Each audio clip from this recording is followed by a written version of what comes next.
آج آپ نے الحمدللہ 20ویں پارے کی تلاوت سماعت فرمائی. اس پارے میں 3 سورتیں تھیں، جس میں سورۃ النمل کی 34 آیات، سورۃ القصص کی 88 آیات اور اسی طرح سورۃ العنکبوت کی 52 آیات بیان کی گئی. اس طرح جملہ 174 آیات آپ نے سماعت فرمائی. سورۃ النمل قرآن پاک کا 27واں سورہ ہے، جس میں 7 رکوع ہیں، 1165 الفاظ ہیں اور 4682 حروف ہیں. ہم نے سورہ النمل کا بعض حصہ کل سماعت فرمایا تھا، تقریباً 60ویں آیت تک. 61ویں آیت سے 64ویں آیت تک توحید الوہیت کا اقرار کروایا گیا ہے کہ زمین و آسمان کو اللہ پوچھ رہا ہے کس نے پیدا کیا، آسمان سے بارش کون برساتا ہے، مختلف قسم کے باغات کس نے پیدا کیے، پہاڑوں کو کس نے پیدا کیا، نہروں کو کس نے بہایا، 2 سمندروں کے بیچ میں پردہ کس نے حائل کیا، مشکلوں میں سننے والا، تکلیفوں کو دور کرنے والا کون ہے، زمین کا اقتدار کون دے گا، خشکی و تری میں راستہ کون دکھاتا ہے، خوشخبری سنانے والا، ٹھنڈی ہوائیں کون بھیجتا ہے، مخلوق کا آغاز کس نے کیا اور کون موت دینے والا ہے، آسمان سے روزی کون دینے والا ہے، کیا اللہ کے علاوہ کوئی اور معبود ہے؟ اگر تم سچے ہو تو کوئی واضح دلیل لے کر آؤ. پھر نبی اکرم صلی اللہ علیہ وسلم کو کہا گیا ہے کہ آپ مردوں کو سنا نہیں سکتے اور گونگوں کو اپنی بات بتا نہیں سکتے،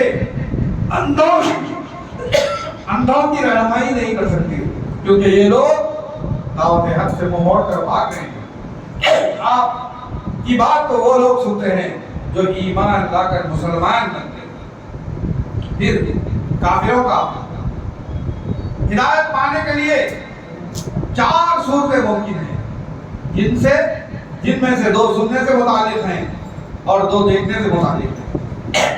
صرف زندہ سن سکتا ہے، مردہ نہیں سن سکتا. چونکہ ان کے دل مر چکے ہیں لہذا اس طریقے سے ان کی ہدایت نہ ہو. سماعت رکھنے والا تو بات سن سکتا ہے لیکن بہرا نہیں سن سکتا. یہ لوگ چونکہ دل کے بہرے ہیں لہذا یہ صورت بھی ناممکن ہوئی. سو بہرا مگر کم از کم وہ توجہ تو کرتا اور سننے کی کچھ خواہش تو رکھتا ہو، لیکن ان کا حال تو یہ ہے کہ پیٹ پھیرے بھاگے جاتے ہیں. ہدایت کا طالب اگر کچھ سن سکتا تو دیکھ کر بات سمجھ لے، اگر اسے کوئی اشارے سے راہ بتائے تو اس سیدھی راہ کی طرف آئے، یا کم از کم جو لوگ سیدھی راہ کی طرف چل رہے ہیں انہیں دیکھ کر ہی ان کے پیچھے بولے. لیکن یہ کفار تو دل کے اندھے ہیں. پھر دابۃ الارض کا تذکرہ کیا گیا ہے کہ قیامت سے پہلے ایک جانور پیدا کیا جائے گا جو لوگوں سے گفتگو کرے گا. دابۃ کی تحقیق دابۃ اس کو کہتے ہیں جس کا مادہ دب سے ہے. دب مانے عام رفتار سے، ہلکی یا سست رفتار سے چلنا، اور دابۃ ہر اس جانور کو کہتے ہیں جو ہلکی چال چلتا ہے، آؤ پیٹ کے بل چلے، جیسے سانپ اور چپکلی وغیرہ، یا دونوں پاؤں کے بل چلے جیسے انسان اور بندروں کی بعض اقسام، یا 4 پاؤں پر چلے جیسے وحشی جانور اور چوپائے وغیرہ. نیز مذکر و مؤنث کے لیے یکساں استعمال ہوتا ہے. اور قرآن میں یہ لفظ دیمک کے لیے بھی آیا ہے، جس نے حضرت سلیمان علیہ السلام کی وفات کے بعد ان کی لاٹھی کو چاٹ کھایا تھا اور وہ ٹوٹ گئی. پھر دابۃ الارض کی حقیقت حدیث کی روشنی میں بتائی گئی ہے کہ حضرت ابو ہریرہ رضی اللہ عنہ کہتے ہیں رسول اکرم صلی اللہ علیہ وسلم نے فرمایا 3 باتیں ظاہر ہو جائیں تو اس وقت کسی کو ایمان لانے کا کچھ فائدہ نہیں ہوگا، الا یہ کہ وہ پہلے ایمان لا چکا ہو اور نیک اعمال کرتا رہا ہو. ایک سورج کا مغرب سے غروب کا طلوع ہونا، اور دوسرے دجال کا فتنہ نکلنا، اور تیسرا دابۃ الارض کا خروج ہونا. پھر حضرت ابو ہریرہ رضی اللہ تعالیٰ عنہ فرماتے ہیں کہ رسول اکرم صلی اللہ علیہ وسلم نے فرمایا دابۃ الارض نکلے گا تو اس کے پاس سلیمان کی مہر اور موسیٰ کا عصا ہوگا، پھر وہ عصائے موسیٰ سے مومن کے منہ پر لکیر کھینچ دے گا جس سے وہ چمک اٹھے گا، کافر کی ناک پر سلیمان کی انگوٹھی سے مہر لگا دے گا، یہاں تک کہ سب ایک رخ پر جمع ہو جائیں گے، جیئیں گے تو وہ کہے گا کہ یہ مومن ہے اور یہ کافر ہے، یعنی مومن اور کافر ممتاز ہو جائیں گے۔ اور بعض روایت میں ہے کہ قیامت سے پہلے صفا پہاڑی پھٹے گی، اس میں ایک جانور نکلے گا جو لوگوں سے باتیں کرے گا۔ اس زمن میں بہت سی ضعیف اور موضوع روایات بھی مشہور ہے۔ قیامت کے دن سور پھونکے جانے کا تذکرہ کیا گیا ہے کہ جس دن سور پھونکا جائے گا تو سب کے سب آسمانوں والے اور زمین والے گھبرا اٹھیں گے، مگر جسے اللہ چاہے اور سارے کے سارے عاجز و پست ہو کر اس کے سامنے حاضر ہوں گے۔ پھر سور سے مراد وہی قرآن ہے، وہی قرآن ہے جس میں اسرافیل علیہ السلام اللہ کے حکم سے پھونک ماریں گے۔ پہلی پھونک میں ساری دنیا گھبرا کر بے ہوش اور دوسری پھونک میں موت سے ہمکنار ہو جائے گی، اور تیسری پھونک میں سب قبروں سے زندہ ہو کر کھڑے ہوں گے جس سے سب لوگ میدان محشر میں اکٹھا ہو جائیں گے۔ پھر اللہ ماشاء، یہ مستثنا لوگ ہیں، یعنی بعض کے نزدیک انبیاء و شہداء ہیں، بعض کے نزدیک فرشتے اسرائیل، میکائیل، جبریل وغیرہ ہیں، کیونکہ یہ نفخۃ الصور ان کی توقع کے مطابق ہو، اسی لیے ان پر دہشت طاری نہیں ہوگی۔ اور بعض کے نزدیک سب اہل ایمان ہیں۔ امام شوکانی فرماتے ہیں کہ ممکن ہے تمام مذکورین ہی اس میں شامل ہوں گے، کیونکہ اہل ایمان حقیقی گھبراہٹ سے محفوظ رہیں گے۔ پھر عاجزی، ذلت اور حقارت، داخل کے معنی عاجزی، ذلت اور حقارت تین باتیں پائی جاتی ہیں۔ دکر بمانے عقل ہوش کی کمائیگی پر ذلت و اطاعت قبول کر دینے والا، یعنی ساری کی ساری مخلوق عاجز اور حقیر بن کر اللہ کے حضور پیش ہوگی، سب اپنے آپ کا قصوروار سمجھتے ہوں گے، جیسے کوئی قصوروار غلام اپنے آقا کے سامنے کھڑا ہوتا ہے۔ پھر ساری کی ساری مخلوق عاجز اور حقیر بن کر اللہ کے حضور پیش ہوگی اور سب اپنے آپ کو قصوروار سمجھیں۔ پھر میرے بھائیوں، رسول اکرم صلی اللہ علیہ وسلم کو اس بات کا حکم دیا گیا ہے کہ آپ اعلان کر دیں، مجھے اس شہر مکہ کے پروردگار ہی کی عبادت کا حکم دیا گیا ہے، اور مجھے حکم دیا گیا ہے میں فرما بردار مسلمان بن جاؤں، اور یہ کہ میں قرآن مجید کی تلاوت کرتا رہوں۔ آپ کہہ دیجئے کہ تمام تعریفیں اللہ ہی کے لیے ہے، اللہ بہت سے نشانیوں کو دکھانے والا ہے تاکہ تم اسے پہچانو، اللہ تمہارے اعمال سے غافل نہیں ہے۔ الحمدللہ یہ سورت یہاں پر مکمل ہوئی۔ پھر ہم نے سورۃ القصص جو مکی سورت ہے اس کی سماعت فرمائی، جو قرآن پاک کا 28واں سورہ ہے، جس میں 9 رکوع ہیں، 1441 الفاظ ہیں اور 5791 حروف ہیں۔ القصص جس کے معنی واقعات والی صورت کے ہیں۔ اس صورت میں مختلف انبیاء و اقوام و ملل کے واقعات بیان کیے گئے ہیں، اسی لیے اس کا نام سورۃ القصص رکھا گیا ہے۔ اس میں 88 آیات ہیں اور یہ سورت مکی ہے۔ پھر اس میں رسول اکرم صلی اللہ علیہ وسلم کو مخاطب کر کے موسیٰ کا مکمل واقعہ بیان کیا گیا ہے، جس میں موسیٰ علیہ السلام کا بچپن، والدہ، بہن، جوانی، خطائے قتل، ہجرت، خدمت، نکاح، نبوت اور دعوت کا تفصیلی جائزہ لیا گیا ہے۔ اسی طرح فرعون کے ساتھ اس کے وزیر حامان کا بھی تذکرہ کیا گیا ہے۔ فرعون کے زمانے میں بنی اسرائیل ایک کمزور قوم تھی۔ فرعون ان کے بچوں کو ذبح کر دیتا اور عورتوں کو زندہ چھوڑ دیتا تھا، لیکن اللہ کا یہ ارادہ تھا کہ اس قوم کو بااعتبار عروج تک لے جائے اور ان میں نبوت کا سلسلہ جاری ہو، انہیں زمین کی قوت و طاقت سے سرفراز کیا جائے۔ حامان فرعون کا مقرب وزیر تھا۔ جب بنی اسرائیل کے بچوں کا قتل عام ہو رہا تھا تو اللہ تعالیٰ نے موسیٰ کی والدہ پر الہام کیا کہ وہ اپنے بچے کو صندوق میں بند کر کے دریا میں ڈال دے اور بے خوف ہو جائے، کیونکہ اللہ انہیں نبی بنا کر لوٹائے گا۔ جب یہ معصوم بچہ فرعون کے دربار میں پہنچا، جسے دیکھ کر اس کی بیوی نے کہا اس لڑکے کو ختم نہ کرو، ہم اسے اپنا بیٹا بنا لیں گے تاکہ وہ ہماری آنکھوں کی ٹھنڈک بن جائے۔ اللہ تعالیٰ نے موسیٰ کی بہن کو دربار فرعون میں پہنچا دیا تاکہ موسیٰ کی نگرانی ہو اور ان کی ماں کا غم دور ہو۔ موسیٰ پر تمام عورتوں کا دودھ حرام کر دیا گیا تھا، جس کے سبب وہ کسی بھی دودھ پلانے والی کے دودھ کو نہیں پیتے تھے۔ ان کی بہن نے کہا میں ایک عورت کو جانتی ہوں کہ اس کا دودھ بچے رد نہیں کرتے۔ اسی طرح موسیٰ کی والدہ بھی دربار فرعون میں پہنچ گئی۔ اللہ نے ماں کے غم کو دور کیا۔ اب موسیٰ کا پورا خاندان، پورا گھرانہ فرعون کے دربار میں محفوظ کر دیا گیا۔ جب موسیٰ بڑے ہو گئے، شہر میں گھوم رہے تھے، دیکھا کہ لوگ لڑ رہے تھے، جس میں سے ایک بنی اسرائیل کا تھا اور دوسرا خپتی قبیلے کا تھا۔ موسیٰ نے خپتی کو ایک مارا، وہ مر گیا۔ اسی وقت انہیں احساس گناہ ہو گیا اور اللہ سے دعا کرنے لگے، ربی انی ظلمت نفسی فاغفر لی، اے اللہ میں نے ظلم کیا ہے، تو مجھے معاف فرما دے۔ اللہ نے انہیں معاف کر دیا۔ موسیٰ کا ایک معاون بھی تھا، اس نے قتل کا راز پاٹ کر دیا کہ کل تمہیں نے یہ قتل کیا، آج مجھے قتل کرنا چاہتا ہے۔ فرعون کی پولیس موسیٰ کی تلاش میں نکلی۔ ایک غیر کا انسان بھاگتا ہوا موسیٰ کے پاس آیا اور انہیں صورتحال سے واقف کروا دیا کہ فرعون کی پولیس تمہیں تلاش کر رہی ہے، لہذا تم بھاگ جاؤ۔ موسیٰ مدین کی طرف ہجرت کر گئے۔ یہاں سے ان کی زندگی کے نئے دور کا آغاز ہو رہا ہے۔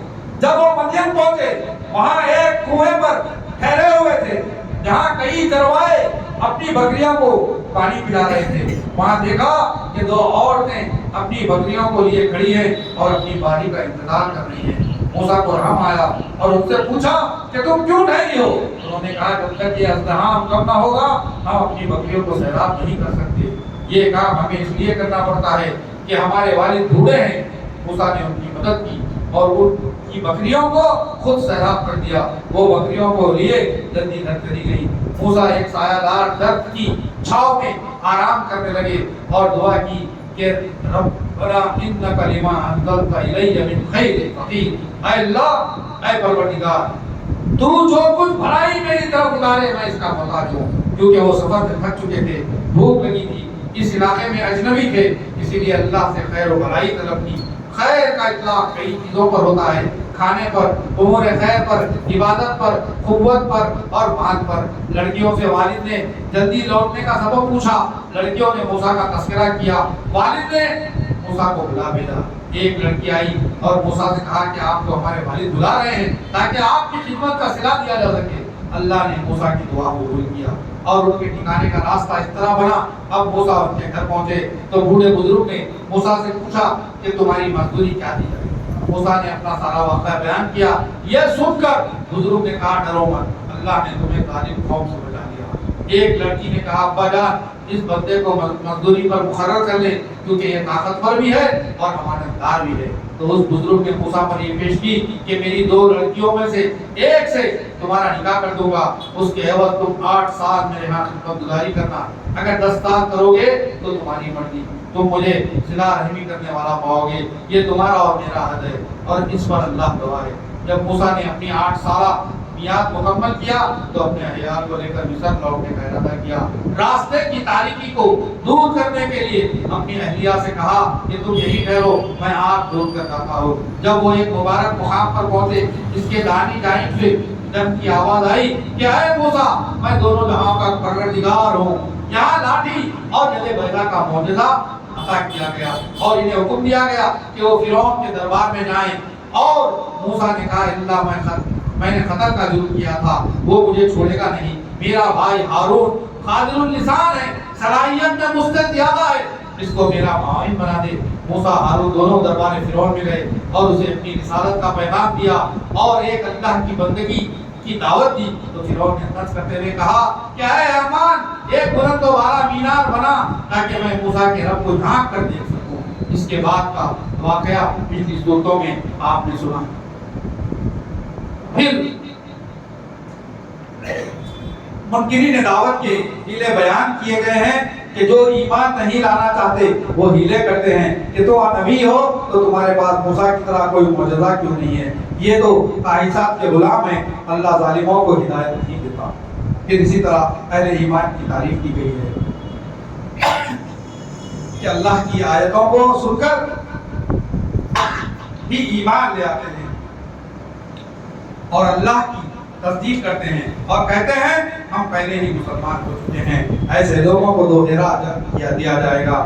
ایک تو ان کے صبر کا، دوسرا انہوں نے برائی کو نیکی سے دور کیا، ہماری عطا روزی خرچ کی اور بے حیا و لغو ریاض سے اعراض کیا اور جاہلیوں سے کہہ دیا کہ تمہارا عمل تمہارے ساتھ اور ہمارا عمل ہمارے ساتھ ہے۔ پھر اسی طریقے سے نبی اکرم صلی اللہ علیہ وسلم کو خطاب کر کے فرمایا گیا ہے آپ جسے چاہیں اسے ہدایت نہیں دے سکتے، ہاں اللہ جسے چاہے اسے ہدایت سے سرفراز کرتا ہے۔ طلبگاران ہدایت کو اچھی طرح جاننا چاہیے۔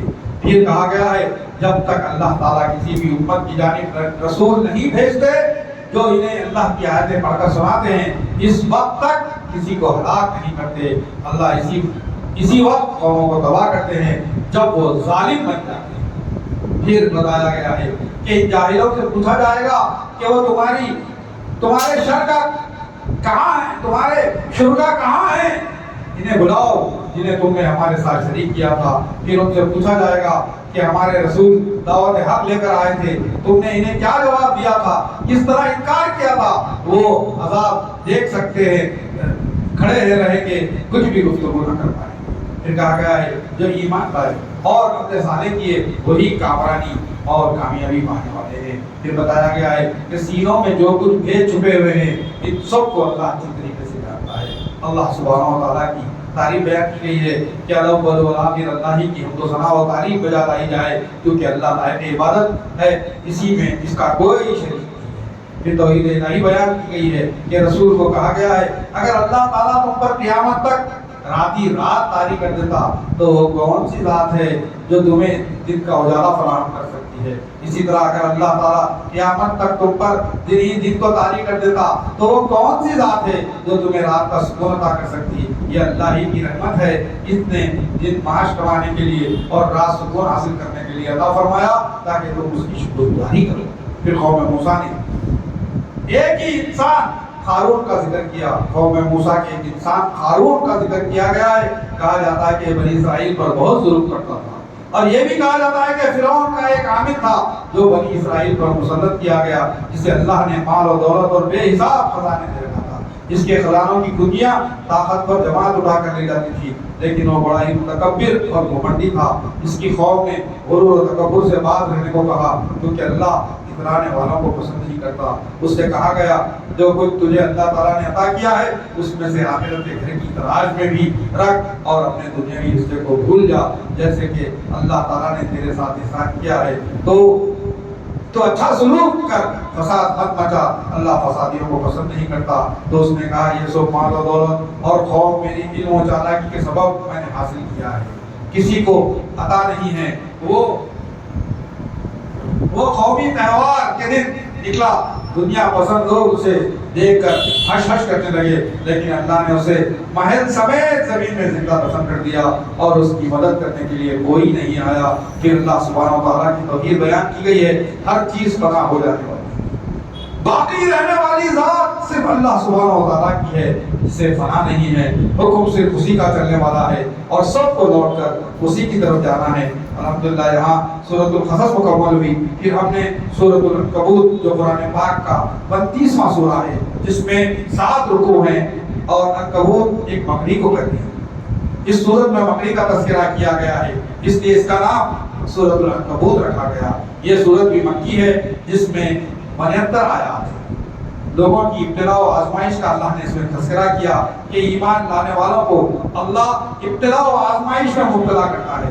سابقہ مومنین کو بھی اسی طرح آزمایا گیا تاکہ جھوٹوں اور سچوں کو آزمایا جائے۔ پھر انسان کو نصیحت کی گئی ہے کہ وہ والدین کے ساتھ اس کو سلوک کرتا رہے، اگر وہ شرک پر زبردستی کریں تو ان کی اطاعت نہ کی جائے، صرف اس کو سلوک برقرار رکھا گیا ہے۔ منافقین کی عادت بیان کی گئی ہے کہ جو زبانی کہتے ہیں کہ ہم ایمان لائے ہیں، لیکن جب اللہ کی راہ میں کوئی مشکل آ پڑتی ہے تو لوگوں کی دہی کو اللہ کے عذاب کی طرح بنا لیتے ہیں۔ ہاں اگر اللہ کی مدد آ جائے تو پکار اٹھتے ہیں کہ ہم تو تمہارے ساتھی ہی ہیں. کیا دنیا جہاں کے سینوں میں جو کچھ ہے وہ اللہ ہی جانتا ہے. اللہ مومنین کو اور منافقین کو بخوبی جانتا ہے.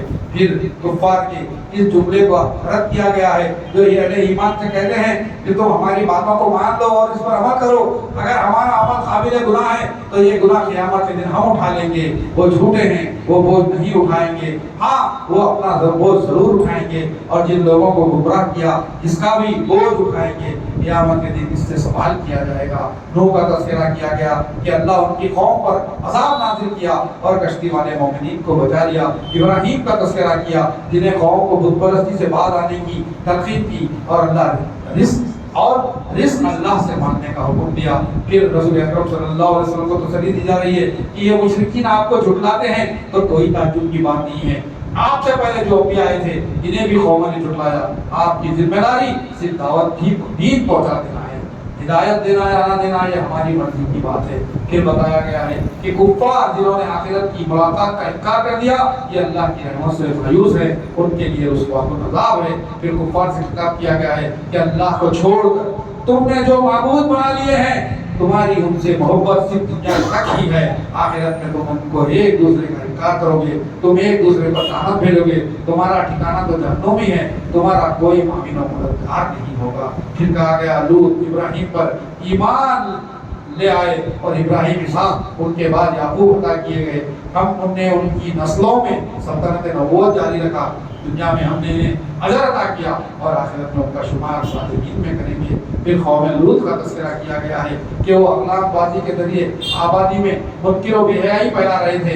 نبی نے انہیں اس سے منع کیا. جب اللہ کے فرشتے آئے تو انہیں گناہ کا ارادہ کیا. لوط ان کے اس اقدام سے خائف ہو گئے. فرشتوں نے لوط کو دلاسا دیا اور بستیوں پر عذاب نازل کیا. لوگ اور اہل ایمان بچا لیے گئے. پھر قوم شعیب, قوم عاد و ثمود, قارون, فرعون, قوم موسیٰ کا تذکرہ کیا گیا ہے کہ کس طرح انہیں مختلف عذابوں اور خطروں کی بارش, چیخ, تیز وطن ہواؤں, طوفان باد و باران میں غرق کر کے ہلاک کو برباد کر دیا گیا. پھر معبودان باطل کو مکڑی کے گھر سے تعبیر کیا گیا ہے. مکڑی جس محنت و جدوجہد اور لگن سے گھر بناتی ہے وہ سمجھتی ہے کہ سب سے مضبوط گھر اسی کا ہے, لیکن سب سے کمزور گھر اسی کا ہوتا ہے. یہی معاملہ معبودان باطل کا بھی ہے. الحمدللہ یہاں پر یہ پارہ مکمل ہوا. کل انشاءاللہ تعالی ہم اس میں پارے کی سماعت کریں گے. میں اللہ تعالیٰ سے دعا کرتا ہوں کہ اللہ تعالیٰ ہمارے اس مل بیٹھنے کو قبول فرمائے, ہمارے گناہوں کو معاف فرمائے, ہم تمام کی مغفرت فرمائے, ہمیں ليلۃ القدر کی برکتوں اور رحمتوں سعادتوں سے